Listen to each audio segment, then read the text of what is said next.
This is chapter number 12, India after independence. So now the constitution was made, various features were there. It's time for the development. So, how this planning for development took place? India was not in a good shape or condition. We were poor, poverty was too much. So, first we have to lift ourselves, the people of India, out of the poverty. So, we need to have some technical and industrial base. So, this was the major one of the major objectives. So, in 1950, government set up a planning commission, Yojana Ayog. Today we call it as a Niti Ayog. So, the work of this planning commission will be to design and to execute the policies for India's economic development. In order to emancipate the level in terms of economy, the planning commission was designated the task of designing and executing the policies. Okay, so one thing was that who is Yojana Ayog or Niti Ayog, whatever you say today, is it is Niti Ayog.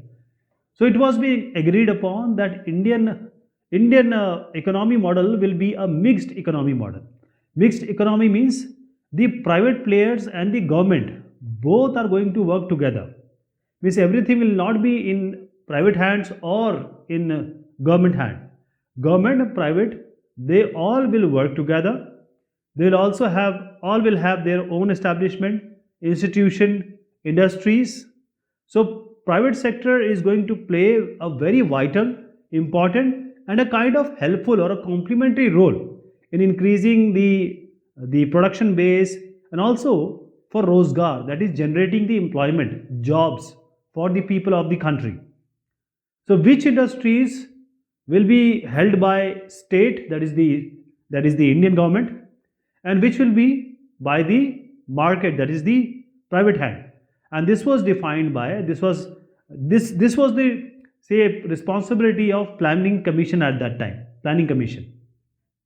So in 1956, what happened? There was a second 5 year plan. The first started in 1951. Panchvarshiya Yojana, 5 year plan. So this second 5 year plan, it majorly focuses on two things. First was the heavy industries, the iron and steel. We can call it as a steel because steel is formed by iron only. So the thrust was on heavy industries, iron and steel industries, ispat, Loha Ispat. So first was this.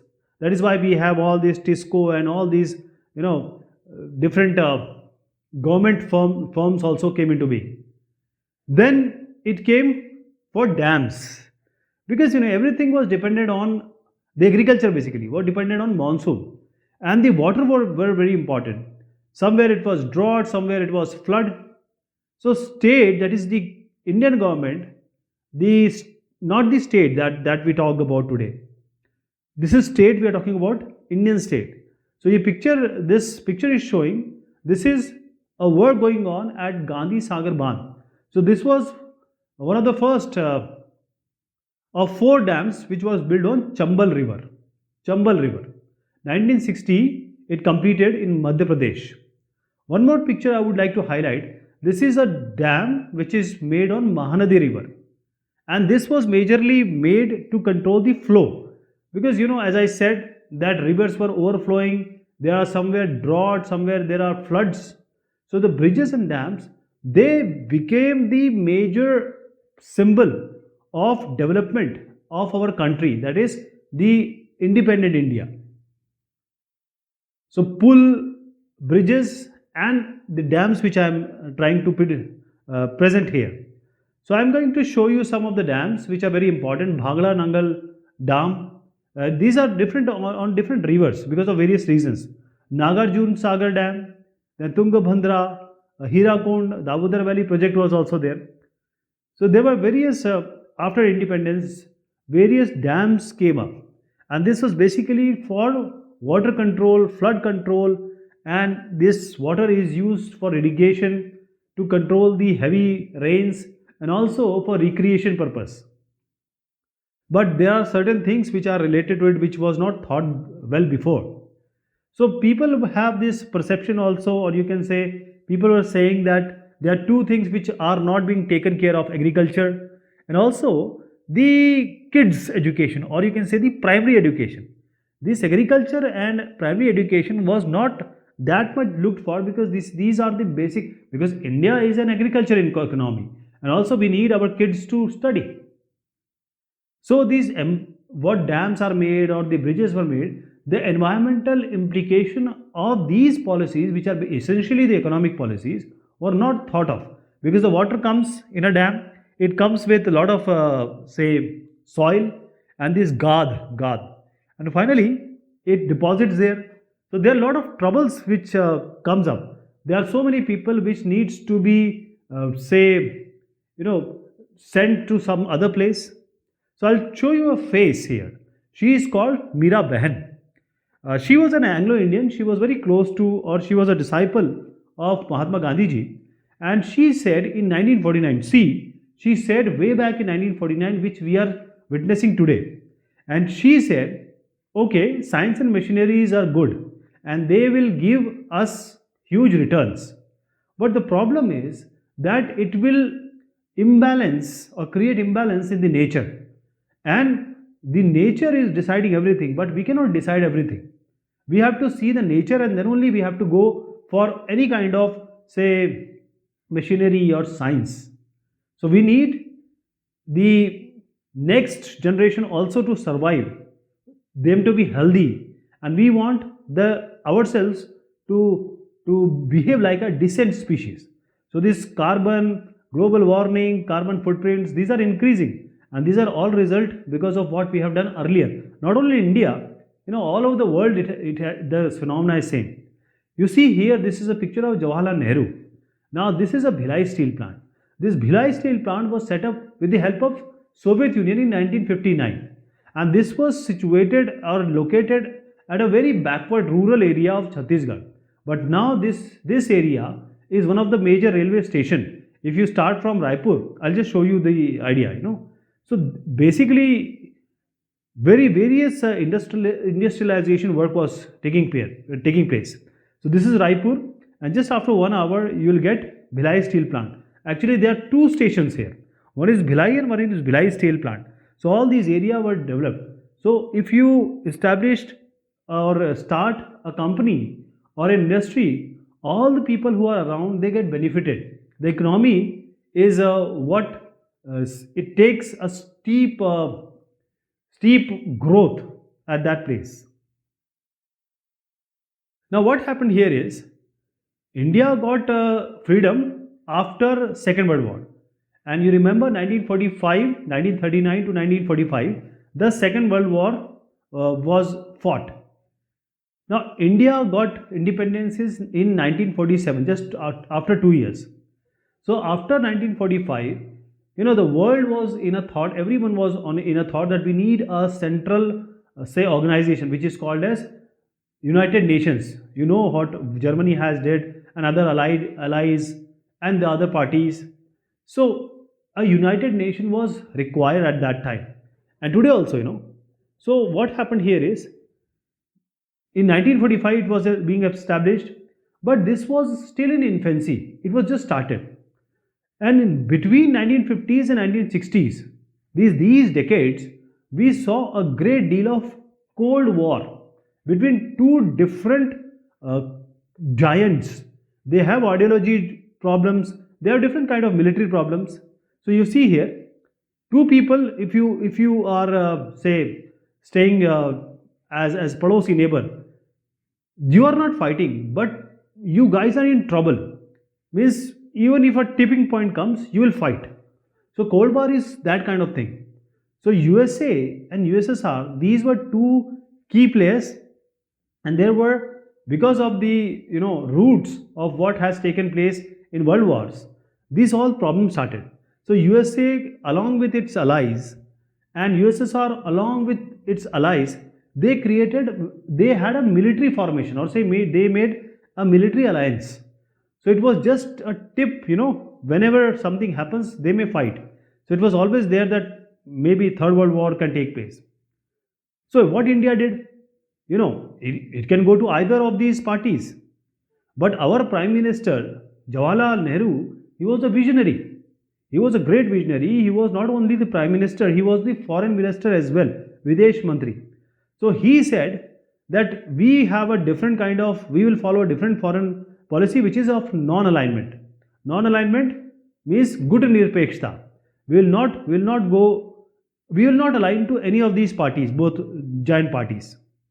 We will be tatast, we will be non-aligned, we will remain static. So Egypt, Yugoslavia, Indonesia, Ghana, and India, these countries were leaders and they formed a non-aligned movement that we will not go to any of these parties. But that doesn't mean that they are isolated from the world. India played a very vital role when the mediation was going on between America and Soviet alliances. So India took its role that it will not go for war or any kind of perception that I'm at this side. So you see here, Jawaharlal Nehru he is, and this person is called Krishna Menon, and he led our representation. He was actually a representation he put up from 1952 to 1962, and he argued for that policy of non-alignment. And this is a picture of a meet at Bandung, Indonesia in 1955. So every country, Afro-Asian country which just got independence, they were coming from colonialism. They were talking about how to stop and how to recover from this Western domination. So that is how 29 newly independent states they participated in this famous conference, and they discussed about how to proceed further. So what happened? See, 2021 we will be celebrating our 75th Independence Day. On 15th August 2021, we are going to celebrate 75 that is 75th Independence Day. This I am trying to show the Republic Day, just to show that there is a difference between a Republic Day and a Independence Day. So this is how we have parades and everything on Republic Day. This Swadhinta Divas or Swatantra Divas or Independence Day. Now have we fulfilled these constitution and everything? Have we fulfilled the aspiration of the country? See, very many of the observers when India was formed, they were saying that India is not going to survive as a single country. There were various people, observer you can say, expert you can say, that India is going to break up. It will be broken apart into various different parts. Some were in the argument that India will be under military rule. But you see, in 2019, we just had this 17th general elections, that is for Lok Sabha, MP election. So still India is going strong. We have free press. I am not talking about the Godi media. I am talking about the free press, the independent judiciary. So judiciary is not under government control. It is independent, and the press is also free. It is somewhat called as the fourth pillar of our democracy. But the problem is that there are still divisions. Untouchability, which is already being abolished by the constitution, we still have these Harijans, Dalits, especially the Muslims and Dalits. They are facing a lot of violence and discrimination because of the majority, because of the politics, because of certain party, the political parties. They just want to win, and by winning they can just create any kind of religious difference or the caste wise difference. So Muslims and Dalits, they are facing the wrath of the different political games people are playing. Still the Dalits are not allowed at temples, the water resources, the parks, the public places.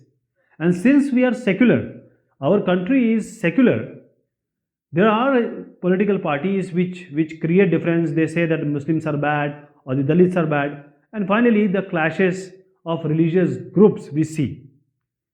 The rich and poor difference is ever growing. I'll just show you picture. Before that, there are people who are having everything. They are sending their kids to private schools. They are going to foreign holidays. They are people who are below poverty line. $1.25, or you can say 100 rupees. A person who is not earning per day 100 rupees even, he is below poverty line. So there are majority of people in our country who are still under this poverty line.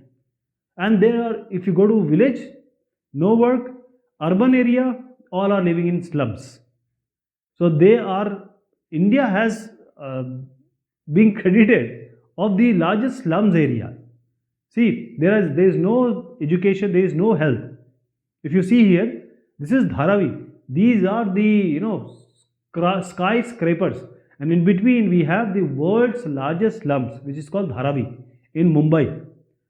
You see how people are living. I'll just give you an example of Antilia. Ambani, he is actually the richest man of India, and he became the fourth richest person of the world in few months back.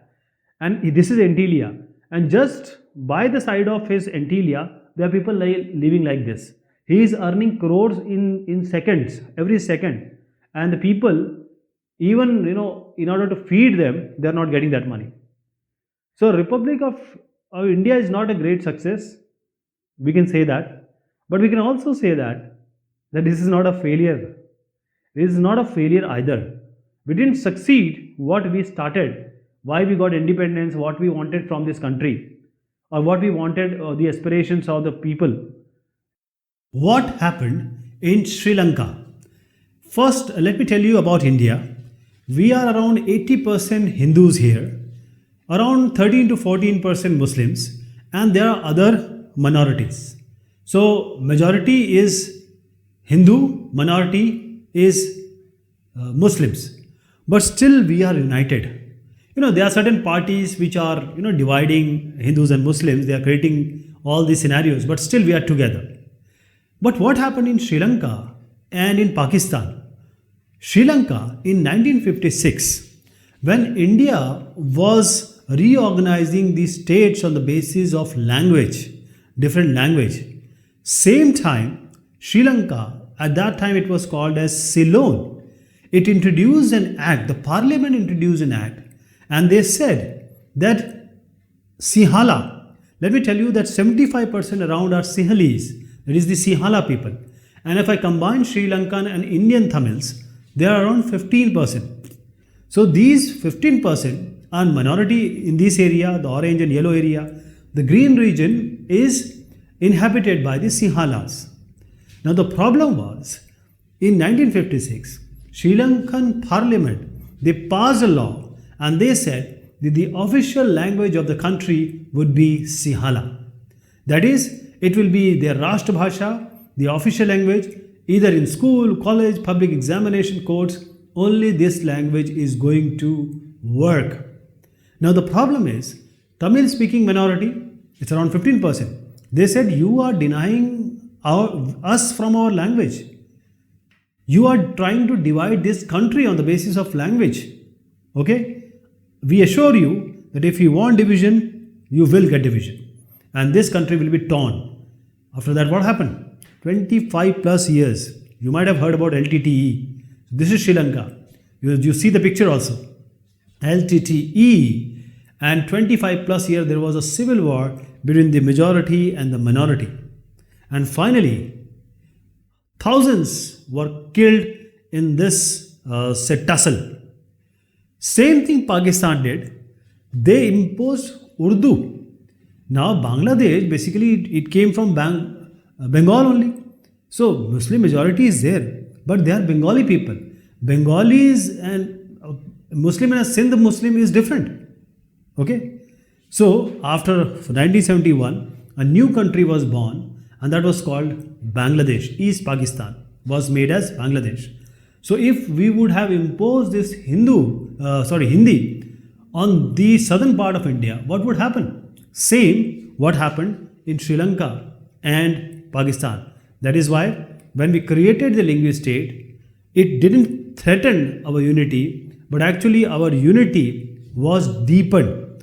We all, the South Indians eat samosas, the North Indian eats masala dosa with all love, with all respect.